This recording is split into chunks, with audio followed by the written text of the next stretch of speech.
ChatGPT becomes a monopoly. It is transforming how everybody, every normal person, basically does their work, runs their life. The thesis of AI is too important to the future of nations to allow an American company to dominate in certain regions, I think is going to prove to be true. I actually believe you can probably cut 50% of the federal government. What does the Commerce Department actually do? People are like, where do you get your contrarian ideas? I was like, I read books. Like, all the greatest thinking of all time is available to anybody. You just have to read. Yeah. Keith, welcome to the podcast. Pleasure to be with you. It's been a long time. Excited to have you back. It's an exciting day to do it. Big day for the Middle East. I feel like this is something you've been predicting for a while. Well, if you read, Jared Kushner's autobiography, yeah, all you have to do is he quotes, the Saudi king says, you're going to bring peace to the Middle East. And it turns out to be correct. Yeah. It's pretty obvious this would happen. If you visited Israel recently in the last 6-9 months, you could feel the tectonic plates shifting. It was just a question of what would be the trigger. And everybody's looking forward to the new Middle East. And you're going to see lots of countries, make peace explicitly with Israel, which is great. Whether they join the Abraham Accords directly or indirectly, it's all going to happen in the next 6 months. Is your view that Iran is neutralized, that this leads to some sort of durable, non-violent pact? Everybody off the record wanted Iran to be neutralized, and they were basically blocking any progress. People were scared, terrified, and now that they've been neutralized, I think the natural arc of human history is for there to be basically progress, innovation, technology innovation, actually, in the Middle East driving peace. AI, data centers, you're going to see all of this. It's really an interesting and fascinating future. Yeah. Are you bullish on sovereign AI? Are you think that you might invest in that type of? We have at KV, we invested in a sovereign AI company in Japan called Sakana. The thesis of AI is too important to the future of nations to allow an American company to dominate in certain regions, I think is going to prove to be true. I think you still need to marshal the hard part. That's easy to say at a conceptual level. To implement that, though, you still need to marshal a critical density of talent of AI researchers. And there's not that many world-class AI researchers across the globe. I saw, a public presentation by Jensen where he said there's 150 people on the planet who could actually build a foundational model. He's probably more right than wrong. And so you still, if you're going to build one for Germany or Europe or Israel or wherever, you're still going to need a critical density of those 150 people to be able to compete at the cutting edge of frontier models. But I think most countries are going to try. Yeah. But before we get to tech, just to close the politics front, do you think that this will end up defining Trump's legacy, or what do you think his second term will be remembered for? Well, I was kind of thinking last night, he's going to solve all the problems he inherited in the first 2 years. Like, if you think about it, immigration, basically solved. You think about the Middle East, on its way to being solved. He'll get Russia and Ukraine solved, I'm pretty sure. Tariffs are bringing down the debt. The growth rate is going to accelerate. We're going to have 4% or more growth all of next year. That will make the debt irrelevant. You can grow your way out of deficits. Interest rates still need to come down. Trying to fix the Federal Reserve has been obstinate. That'll eventually get fixed. He will replace Powell at some point. Dustin's going to continue to be outstanding. So I think after the next year, it's going to be all upside. And why doesn't Powell want to reduce rates? What is the steel man for what? Well, his argument, I don't know if he has a good argument. I think he has Trump derangement syndrome. He just hates Trump. That's why he artificially lowered rates to try to get Kamala elected. It is indefensible cutting 50 basis points off in last fall. But he does see employment is running pretty hot. But the difference is with AI and productivity gains through technology, hot employment does not necessarily yield inflation. It's not just wage growth that's fueling GDP growth. And so I think you're seeing some of the substitution where productivity gains can be made. GDP can run 4 or 5% without triggering inflation, because it's not just, you don't grow GDP just by paying humans more, which is the historical precedent. And again, before I say, what's our sort of reflection post DOGE? Like, what did we learn from that experiment? Well, actually, the funny thing is I was watching some political polls, and there's not that many pollsters that I find accurate, but there's a few. And until this week, Trump's height of his popularity was when DOGE was at his best. The American people really do want to cut the size and scope of the federal government. You can see it, like, look at the government's officially shut down and Trump's fixing everything. It does suggest, like, why do we need the rest of the government? Like, everything has been better the last 2 weeks. Like, can you name one thing in society across the globe that's got worse in the last 2 weeks with the government? Companies can't go public. This is the problem. Yes, I agree. But other than that, well, down. fortunately, my companies will be good enough to go public whenever they want. It will be eventually. But Ramp can be public whenever it wants. It doesn't need like a timing, move and manipulation. But fundamentally, that'll get fixed. But the government being shut down doesn't seem to be interfering with the rate of progress. And I think maybe Americans wake up one day and say, like, wait, why do we need this size federal government? I actually believe you could probably cut 50% of the federal government, ex-military easily. Like, what does the Commerce Department actually do? Like, literally, I mean, Howard does a lot of work. He's at the forefront of everything, like negotiating tariff deals. But like all the thousands of bureaucrats, why do we have a Department of Agriculture? It is actually an interesting question. Why do we actually have thousands of people? Probably, I haven't looked at it recently, but probably 30,000 people work at the Department of Agriculture. What world does that make sense? Even like the State Department, there's like 3,000 or 4,000 economic officers posted overseas. This is like back in the day when you'd count the ships, kind of an artifact of history where you count the ships showing up at a port and then report back to DC. This economy is growing, Poland's growing, the UK is not. Where obviously you can just log into like a Bloomberg terminal and track that probably more accurately. But if Elon couldn't do it to some degree, does it speak to the intractability of actually? Well, you need political will, but I think one of the things the last 2 weeks is showing, Trump's going to be more popular than ever. He's literally posting the highest popularity and approval rate of his career right now, and the government shut down. One of the reasons why there hasn't been political will is when you have sort of a diffuse benefit and concentrated, aggravated people, politicians, elected officials are afraid. So when you cut something, the people who like whatever that program is, they may only be 1% of the population, but they're very loud and annoying. And the 99% of the people who benefit are quiet typically. But if you can convince people that, hey, we don't need all this stuff, then the 99% people are like, hey, why do we need all this stuff? Why am I paying all these taxes? Then the 1% you can safely ignore. And because the 1% have historically been channeling through the legacy media, which is no longer relevant, you're going to need to find a new megaphone. Like whether, New York Times or the Wall Street Journal writes some attack piece, nobody on the Republican side cares anymore. We've learned that stuff is just garbage, it's fake and irrelevant. And so if you're on the right side of history with the right evidence and the right ideas, you can just ignore the legacy media. So I think it's going to be a lot easier to cut things.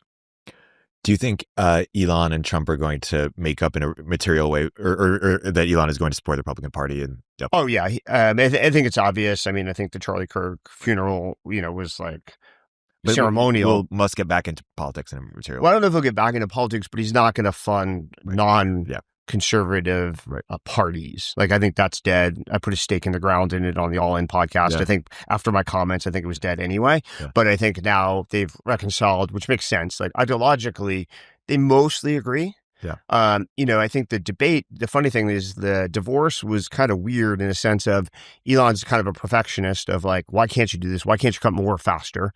And Trump was like the political realist in that case, where he's like, I just don't have the votes in the Senate to do this. And you've got to give me some, over time I'll get there, but you got to give me some rope and you got to give the Secretary of Treasury some rope. And it was really not a fight about the idea, but a fight about like the prioritization, sequencing, timing. And, Trump's a pretty astute politician. Yeah. So I would trust his judgment on the timing. He's pretty aggressive and assertive. And if he doesn't think he can move that fast, he's probably more right than wrong. It also just feels like there's this question of, do you grow your way out of something or cut your way out of something? And it's better to grow. The greatest entrepreneur of all time.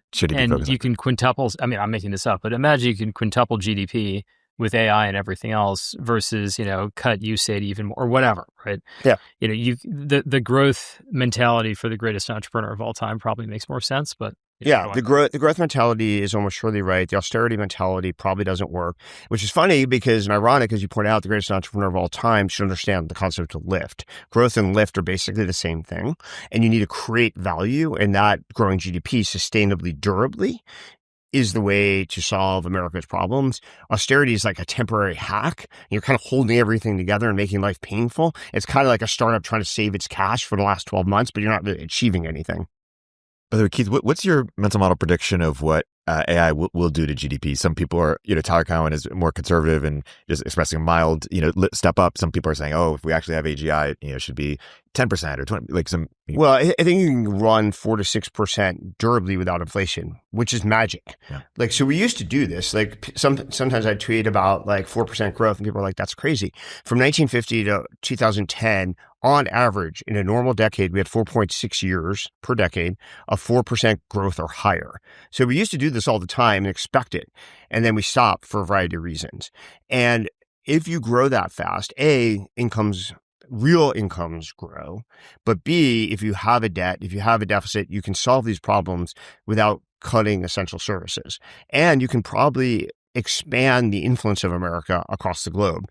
What Howard Lutnick's articulated to me is basically post-World War II, we sort of intentionally sabotaged our growth and harmonized it with, let's say, Europe, people rebuilding, and made an explicit trade-off to do that, and then just forgot that 50, 60, 70, 80, 90 years have gone by, and that makes no sense.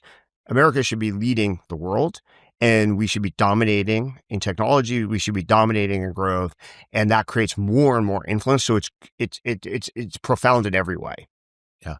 Let's get deeper just on the effects of AI in the economy. If scaling laws hold to some degree, will it show up in the productivity statistics directly? What does it do to yes, wages? But you do have I do believe in the sort of the bomb will cost thing, where like the limiting step is the most difficult. Most human things actually put a constraint on like AI growth or jobs going away. I think that is actually true. Like someone still needs to construct all of these power plants or data centers. And as long as there's manual electricians, and as long as there's maybe you don't need manual architects, but you probably need manual plumbing for a while. Yeah. Manual electricians. I don't think robots are building the next data center, or at least not right away. And so that is going to be the constraint. And so these jobs are not really going to go away. So if you read the Baumol, Curse of the Baumol stuff, I think we're not going to see radical disruption. We're just going to see the golden age that Trump talked about in his inaugural address. Yeah.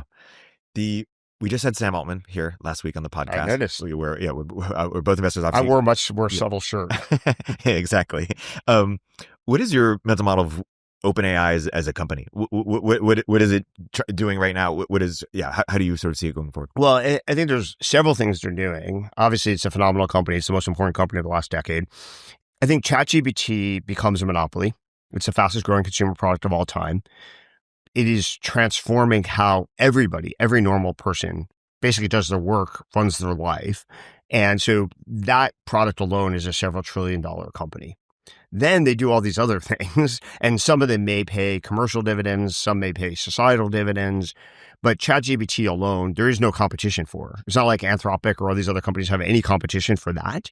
There are vertical applications where some foundational models or some geos where some foundational models may thrive, and AI may be important enough that even having a vertical application like coding or having a vertical geo application may be worth tens of billions of dollars.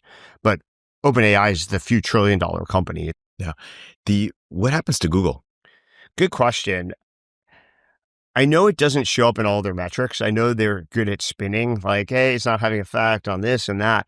But if you just survey, walk outside your office and just ask 10 people, like, how often you go to Google versus how often you use ChatGPT. And yes, maybe you grow both for a while, but I don't use Google for anything. Like, I can't remember the last time I used Google versus ChatGPT. Like, it's just so inferior. Yeah. Alex, I know you've thought a lot about Google as well. I know their strategy. So their strategy is going to be, at some point, they're going to try to take advantage of all this personal data from your Gmail, from your YouTube videos, from all the different products they have, and then therefore make a much better personalized experience. And I think the company being a conservative institution and a legacy sort of institution, they've moved very slowly on that. But there is a lot of data there, and you could create a very powerful personalized assistant, sort of proactive product, and that's what they should build. The question is, can ChatGPT get enough of my prompts over enough period of time that they're creating an equivalent data set about me that allows them to compete on the personalization basis? And the longer Google waits to ship something like this that's robust, the more time ChatGPT has to develop, sort of my personalized prompt history, which can inform the future, and then they can ship, better products, personal assistants, devices. There's also a question around devices. Do you need a device? Is AI driven by a new computing device? And who's going to build that? Obviously, OpenAI made an acquisition to try to get down that path. Google's been terrible at devices historically. We'll see if they can get any better. But someone, Apple is great at devices, but bad at AI. Someone is going to build a device. Where are we going to be using, your iPhone as your personal computing device 5 years out? Maybe 10 years out, almost surely not. Do you know what that device might be? I personally am a fan of putting something in your ear. I think, first of all, I believe in the science fiction movie adoption of like Mission Impossible. It's always in his ear. The glasses have done reasonably well, but I had LASIK. I think most people who wear glasses try to get LASIK at some point. And so I think putting another device here all the time, the bar on the value proposition goes up versus put something in your ear, it might actually go down. There are people with like pendants and necklaces, which have some value, and you may have multiple. Instead of having a phone, maybe you have something in your ear and something here. Depends what the use case is, what the ideal form factor is. There's issues around battery innovation too. Like some of the stuff's really hard because you need power, constant power. Depending on where something's located, it may be very difficult to power it or not. So I don't know how to do it, but if I had a vote, if I was running a company that's doing hardware, I'd try the ear first. Interesting. Alex, any reactions to this either on the Google side or on the device side? Yeah, I think on the Google side, you and I have talked about this a bunch. I don't think Google is going to get hit for a long time on the monetization part, but I agree, like all of the non-monetizing searches go away first. It's like, how do I get here? What should I prepare for this interview? Like all of these things that aren't commerce related, but like, where do I buy it? Like I want to buy a tennis racket right now. Like that's Google until it isn't. Until you say, show me the best 5 tennis rackets for me. Oh, yeah. Because like if you try that right now, top 5 racket choices for me on ChatGPT versus a Google search. Right. I think even already now, ChatGPT would be better. Well, it's where it will really be better is I kind of think it's like there's impulse buys, which won't really be hit by either, because that's just like I'm looking at Instagram, I see something that I shouldn't buy anyway. Yep. And then there's highly, highly considered purchases like buying a house. We'll get to that later with Opendoor and everything else. And then in the middle, this is something where I think AI eventually will do a phenomenal job, which is like, I want this SKU, this tennis racket. Buy it from me right now at the lowest price. You're not going to go through Google and like look at coupons. Like all that crap is going to go away.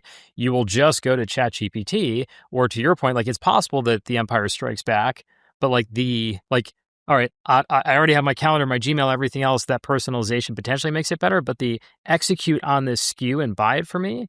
If ChatGPT gets that going, which I think is one of their top priorities, then like that's going to really steal the monetization engine from Google. Because like that's where they make all their money. But imagine a couple things. So first of all, like the example, if you have Gmail, you probably can figure out what tennis rackets I've purchased previously. If I bought them in the real world, maybe not. But if I bought them online in my receipts, they're going to be in my Gmail. But then the other hand on ChatGPT, I could say, I'd prompt like, I'm this ranked tennis player, better at forehand than backhand, blah, blah, blah, blah, blah, et cetera. Which racket's best for me? And I can't even fathom like how to do a Google search that would be something like that. It's more of like Google has this like complete inventory, but I think that advantage will not hold for long. And I think the metrics that they're kind of faking right now is it's like, what percentage of our users are using AI? And that's not using Gemini as a DAU. I'm sure of that. It's just like they have like an AI summary, something in there, but they're losing all of the free, in the freemium sense, searches to ChatGPT. So eventually that's going to catch up with them. ChatGPT is fixing the first sin of the internet, which is they charge subscriptions. Yeah. And so to some extent, you may not have to rebuild an advertising model if your subscription revenue is excellent. Consumers are basically learning that they should pay for things that create value, which has always been true offline. Like there's almost nothing you consume offline except oxygen that you don't pay for. But online, the first generation of internet entrepreneurs assumed you had to make things free. They sort of equated the marginal cost reduction with the value reduction, and it was just a massive mistake. And ChatGPT is now fixing that, where people are going to pay for AI products directly, whether it's $200 a month, $20 a month, or even $2,000 a month. And yet at the same time, merchants will still pay for traffic. Yeah, so you can do a hybrid, but then you can offset some of Google's advantages if you're already monetizing users through subscriptions successfully. Yeah. Let's talk more broadly about how incumbents are going to be affected. We just talked about Google. Keith, I'm curious to get your thoughts when we look at the next 5 to 10 years. Like how companies like Amazon, Meta, Microsoft, how do you think they're going to handle? It's a great question. I don't know what Amazon's going to do. It has the selection and the delivery. I mean, still there's a fulfillment one way or the other. There's a fulfillment aspect, which has never been Google's strength. They've tried various initiatives. None of them work. It's not going to be ChatGPT for actually fulfilling, most likely. Well, Amazon, most of their gross profit is AWS. Right? Yeah. It's like, so that is the vast you have value. another issue too, structurally, like maybe they don't even care to some extent at some point. But I think the fulfillment's very real, and Amazon is excellent at fulfillment. Not that many people are, although e-commerce fulfillment is somewhat distinct from traditional fulfillment. So we'll see if there's room for innovation there, but they could hold on for a long time of being the reliable delivery mechanism. You get satisfying, you get a reasonable price and quality experience, and that's good enough. So maybe that sustains them for a bit. Microsoft, I don't know. I think, people gave them a lot of credit up front for their investing in AI, forging this relationship and partnership with OpenAI before it was obvious that OpenAI was going to transform all of our lives, society, industries, etc. But over the last 2 years, it's not clear that they have been able to preserve that advantage. Yeah. And now, if you think about business applications, do you really think that Microsoft has an advantage in business applications? Not in LinkedIn, not in Word, probably not in Excel. They're holding on to Excel, but there's a lot of startups, you've probably funded a few around here, that are, AI for Excel and things like that. Keynote or PowerPoint, I doubt they can hold on to that. Cloud revenue, sure, per the point about AWS or Google Cloud, but that's not really why Microsoft's valued the way they are. So I don't know what their advantage that's going to sustain through the AI wave is going to be. Well, historically, it's always been a distribution advantage where they've just crushed everybody. And it's like, you go back to Lotus 1, 2, 3 or whatever, pick your company. And it's like, they just have this dominant browsers. They'll clone you, they'll crush you, and then they'll distribute the heck out of their shittier product. And then they win. Teams. Yeah. Teams is a perfect example. It's like Zoom had a higher market cap than Exxon. Yeah. Right. And then they totally flipped after COVID reversed. And Teams is but it's actually not because of Exxon, right? It's not even because of COVID restrictions or interest rates. But they're losing. But they started with an advantage in coding, Copilot, etc. They're losing that. Yeah. Cursor or Cognition, and maybe others. But it feels like developers are much more attuned to I want good software. Whereas if you're like an Oompa Loompa at a big company and you're just you're using Microsoft Office, it's just like you're using Microsoft Office. Whereas really, really high-end developers, of course they're going to use Cursor over Microsoft Copilot. But I wonder if Office even has a future. This is where, when people write stuff, I mean, obviously Microsoft Word was the default way most humans have been writing stuff for 20 years. Although I grew up with WordPerfect, but so for the point, but are people with the way, AI writes, ChatGPT writes for you and increasingly better, and are there specialized versions of that? Do people draft documents in Word in 3, 4, 5 years? Probably not. Well, it's also this classic disruption theory of Microsoft Word has overshot the market. Right, it's there are 9 million features in Microsoft Word that I never use. Do I need to make a table of contents generated for my book? No. And to a certain extent, Google Docs, that was pilloried when it came out because it's it doesn't do the table of contents generator or whatever. But Microsoft Word has overshot the market. But they do have the distribution, which I think is the hardest. But ChatGPT is going to be in going to be on everybody's phone or device. And so, for example, I was considering writing a book. Everybody's always you should write a book. So I was ChatGPT, write me a book. And it's a pretty good, sort of first draft. That book's not going to get written in Microsoft Word, as far as I can tell. Mm-hmm. If it's ever written. It's crazy to think that for a day, Sam Altman was conceivably going to join Microsoft. Or for 24 hours until Vinod and some other friends intervened a fair amount.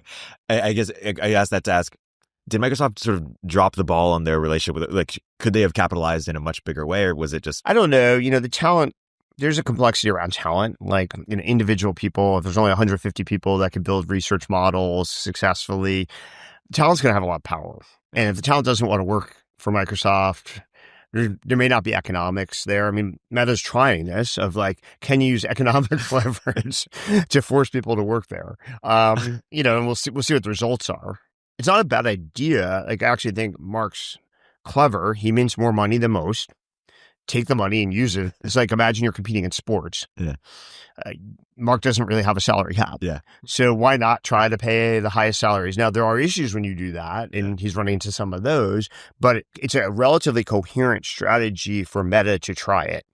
I just worry. I wonder, I shouldn't even say I worry, like the moral hazard of it's like, I mean, this is kind of what went wrong with like crypto 1.0. Yeah. Where it's like, I'm going to give you tons of money up front.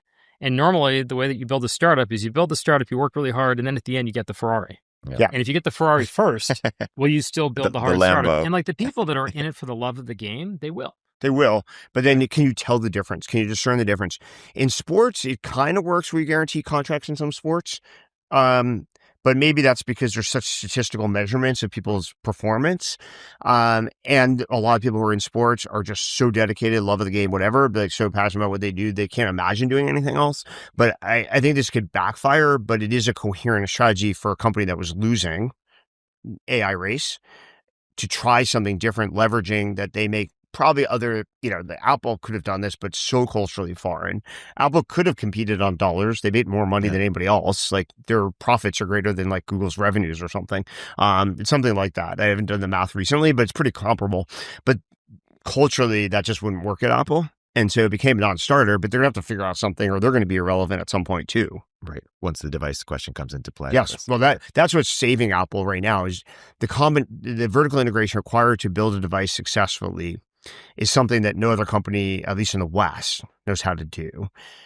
Because you do need software, you need hardware expertise. You also need like the ability to compete on batteries and chips. And like there's 4 or 5 different things you have to be pretty excellent at.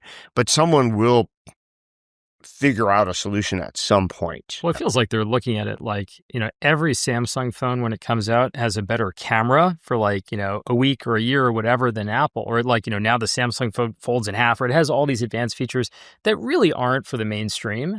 And Apple has always been like, we're going to wait, we're going to make it better, but like they're not the first. No. And like AI strikes me as a little bit different than that because number one, it's software. So it's not like we have to go get the world's greatest AI right now and put it in day 0. And this whole, we're going to wait 3 years. I mean, it's just such a lost opportunity. I'm convinced that like traffic fatalities would go down in this country if Siri actually worked. Yeah. Right. Like there are so many things where they could make it better, but they're treating it, I mean, at least from the outside in, like, oh, this is like, Samsung has a 400 megapixel camera or something. We're going to wait on that one and not get it right. And like they just announced, like, why doesn't Siri work? It's an embarrassment in 2025 when ChatGPT is like AGI. It's like, I mean, maybe not by like current researchers, but like 10 years ago, we would have said this is AGI. Yeah. And like Siri is just as bad as it was in 2015. It's just remarkable. Yeah. Just to close the loop on this, Keith, what's your perspective on Meta's sort of durability or defensibility or strategy going forward? Well, as I mentioned, I think the approach is interesting because when you want any strategy, whether you're a venture capitalist or an entrepreneur, has to take advantage. You want to leverage the advantages you have and maximize those. And so cash is one that Meta has. And so trying to leverage that's smart, but they still need the ability to ship products. As if for Google's weakness has always been, they just don't ship products. Like they have ideas, they have researchers, they have lots of money flushing around. But when's the last time Google launched an interesting product? Gmail was pretty good. Yeah, 2008. 2004. Yeah, actually, that's right. So, yeah. And when did they do maps? Like 2005? Something like that. When did Brett do maps? Like it was something like that. And then, they acquired some things like YouTube, whatever, but like launched a coherent product. Now, actually Waymo would in some ways count, but it actually won't help with this problem, as far as I can tell. But like a true sort of consumer product, I'm not sure they know how to do it. Right. That's Google.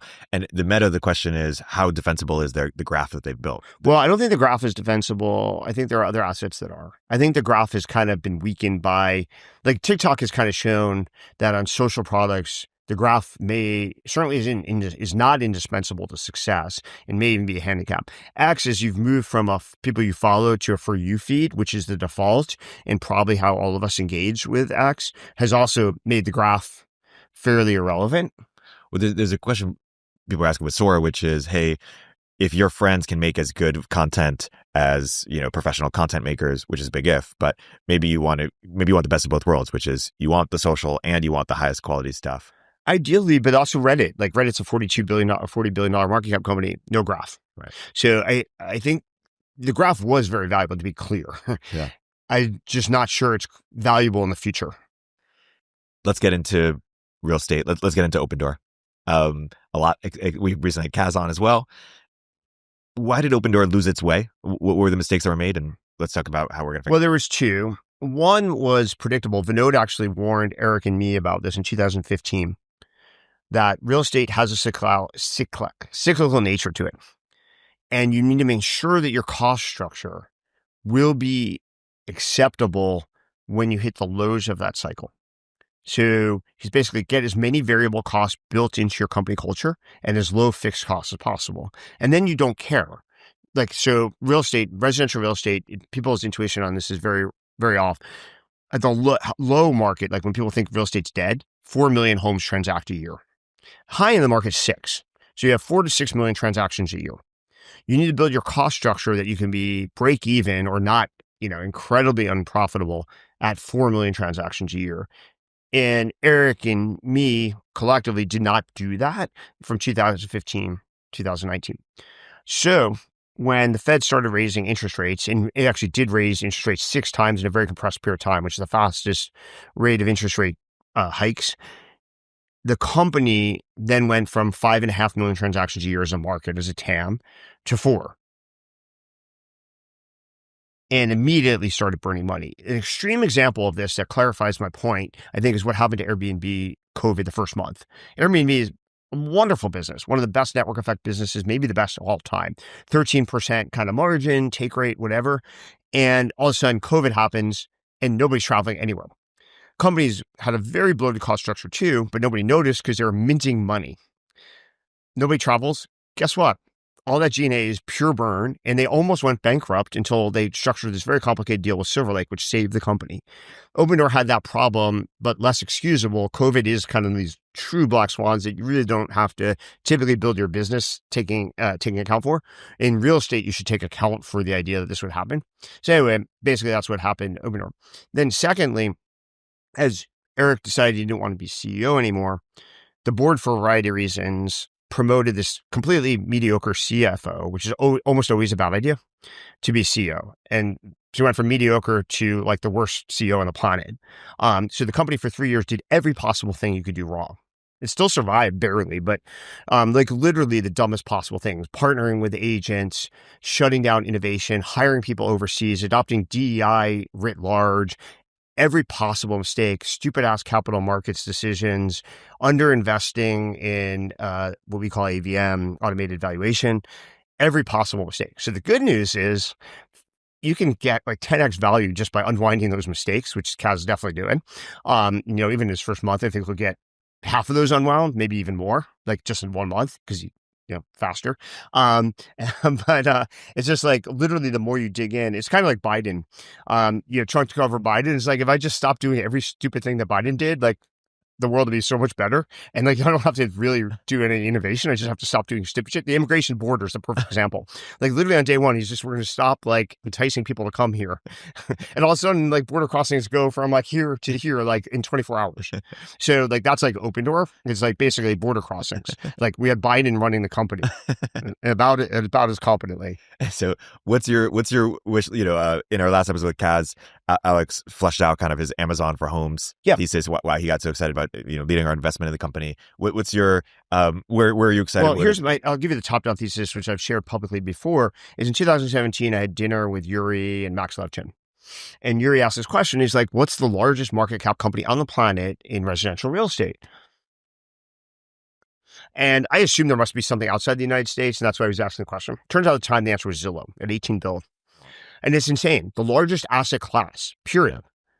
that of 30, we've basically been innovating in technology, consumer technology, for call it 30 years, like 1995, let's say, to now, 30 years, that in the largest asset class in the world for consumers, that the largest market cap company that would take advantage of any technology would be $18 billion makes absolutely no sense. Like, that's like insane. So our goal is to reinvent the process of buying and selling a home. And if you do that, you're going to be worth hundreds of billions of dollars. Now, it's difficult to do that successfully, completely reinventing the process of buying and selling a large asset, but it's not impossible. Things that, eBay did back in 1995 to 2003 apply to homes. Carvana has mastered this, applied to automotive, which for a normal American, there's actually, sometimes people are like, oh, there's nothing like in common between autos and homes. But that's often very wealthy people who have like a $40 million home in Palo Alto or Atherton. And they drive, if they drive at all, like a $100K car or something like that, Tesla or something. Most Americans have a 5 to 10 ratio, more like 10 now, but like a reasonable ratio between the cost of the value of their car and their home. So you're only talking about an order of magnitude difference.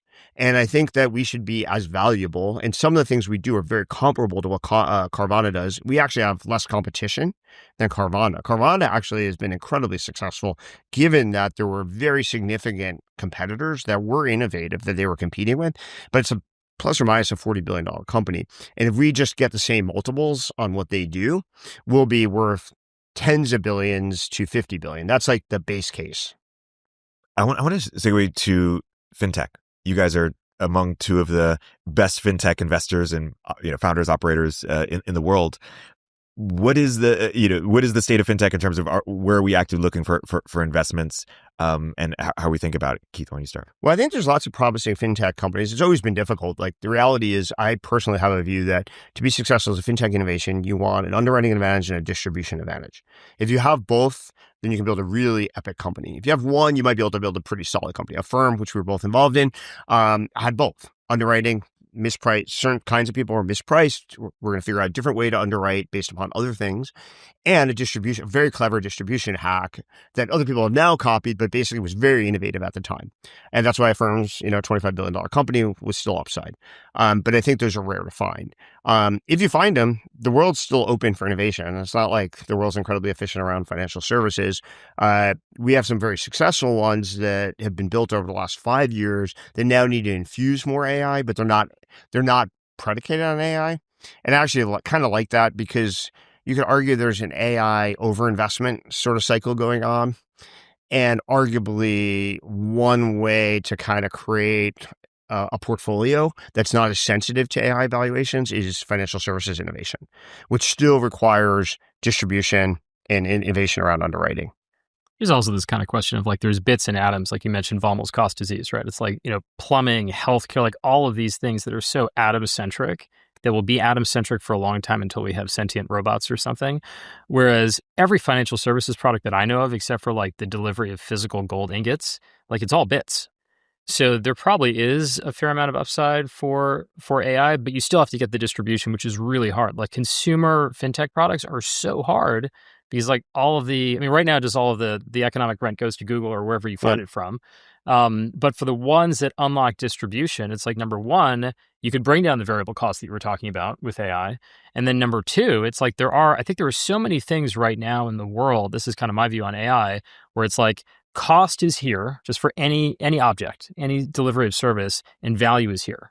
So if you just keep value here, like, you're not trying to change the value equation, but you can bring the cost down, now you've unlocked a new market that just didn't exist before. Yeah. And it's almost hard to articulate what those are until you see them. But like, it's like, oh yeah, like people wanted that. It's like, Square was a quintessential example of that. Yeah. Everybody thought there was no market for Square, like, including very smart people, like lots of very smart people that we both know, because you couldn't really prove that everybody really wanted to accept like credit card based payments. And so you actually gave them, real people, the option to do it and made it so simple, easy, intuitive that they didn't have to think about it. And then it's massive market. Right. Or like, it's funny, I'm on the board of a company called Wise. And Wise has shown that like the market, this kind of makes sense in retrospect, but like the market for real-time delivery of cash is just so much bigger than the market for like, you get it 2 days later. Yeah, Cash App. This is the monetization strategy behind Cash App. Yeah. Cash App makes money now. The reason why is people will pay for instant, quote unquote, delivery. This has always been true in financial services. By the way, this is the magic behind PayPal's revenue model. We basically created an instant debit, effectively an instant debit or ACH product back before people knew that language. And then we just charge the fee for the instant receipt of the availability of the capital. It's like FedEx to financial services. Right? Yeah. It's like, Frederick Smith proved this with FedEx. Yeah, it's like versus UPS. You pay 32 cents versus $10 back priority overnight. It's like some people need it before 10 a.m. And like it turns out that's true for like a large, like countably infinite number of things. So, but I think it just in general for like fintech, there probably are going to be a lot of other services. Like the banks, I love something that you tweeted. I think it was your pinned tweet for a long time. It's like how to disrupt a market. Yeah. Right? Like pick something with very low NPS. And like you don't get better by delivering one particular service of that. Right? It's like, oh, here's a camera that attaches to your phone. No, that nobody wants that. You want like the better fully integrated service. So you vertically integrate. And this was Opendoor, right? It's like you could just say, here's a better AVM, automated valuation model. Okay.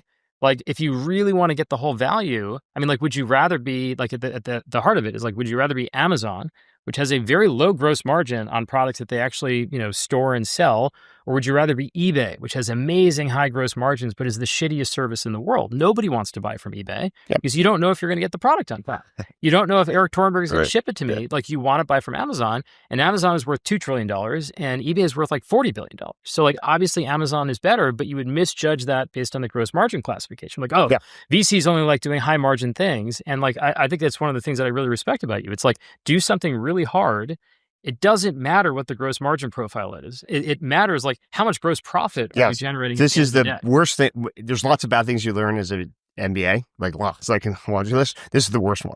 Is like the gross margin, especially percentage. It's one of the reasons why Amazon is successful. Stripe actually back in the day took this model and back before more people understood this and said, we only care about the sliver of contribution dollars, not like the percentages. And everybody else was like, oh, you got to worry about this margin or that margin percentage. It's just like, are we adding incremental layers of dollars, actual cash? And that actually works really well. Yeah. And so to the extent that VCs have soured on the, or been not as excited about the category in recent years. Just send them all to us. Exactly. Keep being soured. Financial services, terrible innovation. It's a very small market. Nobody likes it. Well, this is the point that I was getting to. It's like, how many people like their bank? And like a lot of these companies actually work because of regulatory capture. Yeah. Right. Like if it was very easy for Keith and I to start a bank tomorrow, yes, distribution is very hard, right? And underwriting is very hard. I'm pretty confident, at least in your ability and to a lesser extent mine, like we would be able to we could build a very valuable company, but it's so hard. Like the regulatory overlay on these things is so high. And that's part of what makes it challenging because nobody likes chase. Yeah. And there's a saying that I love, which you've heard me use a lot, which is the best companies have hostages, not customers. And like all of financial services companies, all the incumbent financial services companies, they have hostages. They don't have customers. And it turns out it's even if you build a better product, a 10 times better product, it's still like the distribution is very, very challenging, but this is what the killer entrepreneurs can do. It's like you find, and this is why like, Nubank did this for Brazil. Like in many cases, it's geo by geo, just because the regulatory overlay is so high versus you build a software product like Microsoft Excel is Microsoft Excel for the world. There's no like Portuguese version of Microsoft Excel that only is sold in Brazil and Portugal. But this is it's a great opportunity. Like, it's one of the best investments I've ever made is a company in Europe called Trade Republic. It's actually better than Nubank on any metric, actually. But it could only be done in Europe. It's not easy to translate what they do and why it's successful here. Robinhood's a poor comparison here, but like is the closest. But so you have to kind of arbitrage the geo too. Yep. Because it's because of the law and regulation. There's things that are easier actually to do in Europe. There's a reason why Trade Republic's better than Robinhood, because in Europe actually it's more permissive, certain things. And then there's things that are much easier to do here. And so you need someone who understands like how to do how to create a product and value prop given the constraints and where are the gray zones and like how does it translate to customer value. Yeah. And so that's very difficult. But there's a modern generation of financial service innovation. It's a little under the radar. I mean, people definitely are paying attention to Ramp. Yep. So, like high profile company, but even a company in our portfolio that I've invested in many times called Avon, most people still don't really know about. It's a great company. Another company is called Imprint. Great company, still fairly under the radar, competes with two public companies. Actually, we sort of helped seed fund it back at a firm. Back when they were starting the company, a firm did a corporate, sort of investment. Cool. Well, and that's the thing. It's like, software, like I'm very confident that all of the banks cannot build software, will not be able to build software, will not build software. They're going to use Devin. Yeah, so that's their best shot. That's their best shot, but they can't really, like if it turns out that software is at the core of everything, if software is going to eat the world, like why hasn't it eaten financial services? It has around the margin. It's like the cool thing for Ramp is like, it's like a net new market where it was kind of like there was a shitty version of some corporate card, something, but it's like, that wasn't the software. That was a financial product. Yeah.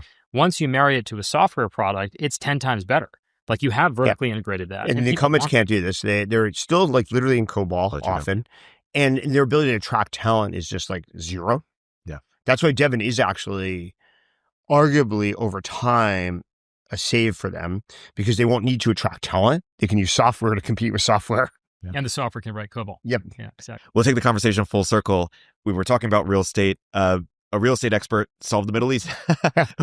What does it say about the nature of expertise that, a guy who was a tycoon in real estate and private equity, but didn't have a ton of, foreign policy expertise, initially, or a trained background in it could be more effective than, trained experts? Well, at KV, from Vinod on down, we don't believe in experts. Yeah. Vinod has a whole speech about how no expert has ever created fundamental disruption in any field.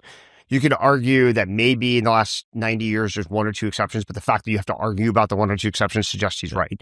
So like, for example, I don't like experts. Like hiring domain experts in the companies I work with is pretty much a non-starter. At PayPal, we had, of the 254 employees we had in Mountain View when we went public, 2, maybe 3 had any expertise in financial services. At Square, if you included me, which is, I'm certainly not a prototypical financial services guy, of the first 300 employees, maybe 2 had any financial services experience. So it's a pretty common formulation. Airbnb, I'm pretty sure Brian, Nate, and Joe did not have any hospitality experience.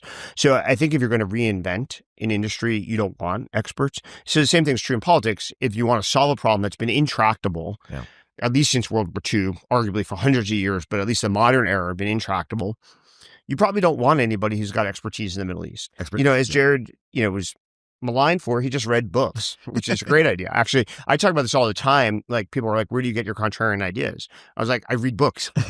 Like there's actually all the greatest thinking of all time is available to anybody. You just have to read. And the more you read, the sharper you are, because what Jared talks about, and I think is the common formulation, and we definitely apply this at KV specifically and explicitly, is asking the right questions. So what books prepare you to do is to ask questions. So when Jared went to the Middle East and got dispatched the first time, he actually asked the people who were influential and important in the Middle East, like, what do you care about and why? Once you understand that, you can navigate and find solutions. And that's the same thing we teach all of our investments at KV is if you ask the right questions, you'll make the right investment decisions. So when people join the team at KV, we don't actually look at their output, like, are the companies great? We look at the quality of their questions. Vinod is adamant about this, been adamant about this for like 40 years. Just the quality of questions tells you everything you need to know. That's a good place to wrap. You can just do things. You can just read books. Keith, thanks so much. I'll give you book recommendations next time. Amazing. Perfect. Awesome. Thanks for having me.